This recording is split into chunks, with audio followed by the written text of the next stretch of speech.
এটা sports injury, এটা volleyball খেলতে গিয়ে পেশেন্টের লেগেছে, এইখানটাতে পেন রয়েছে এবং পেনের সিভিয়ারিটি দেখুন, the expression of the patient প্রচণ্ড রয়েছে। তো ভাস স্কেলে ওটা আপ টু 10 আউট অফ 10। তো সেখানে আমরা লেজার থেরাপি ইউজ করছি, laser therapeutic laser to heal the muscles fibre as well as definitely reduce the pain, মানে পেনটা কম করবে, মাসেল ফাইবারটাকে হিল করবে যাতে সেইভাবে ব্লাড সার্কুলেশনটা বাড়ে এবং তাড়াতাড়ি ঠিক হয়ে যায়, তো আবার নেক্সট খেলার জন্য রেডি হয়ে যায়।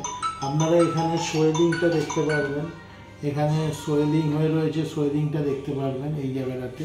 ঠিক আছে, আমরা এটা স্টার্ট করছি।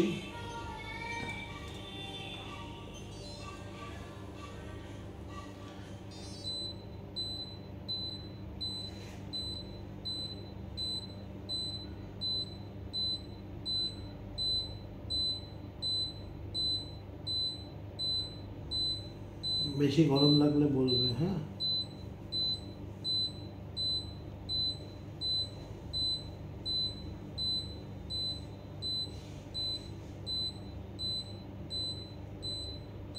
যে এরিয়াটা পেনফুল আমরা সেটাতে করে করছি।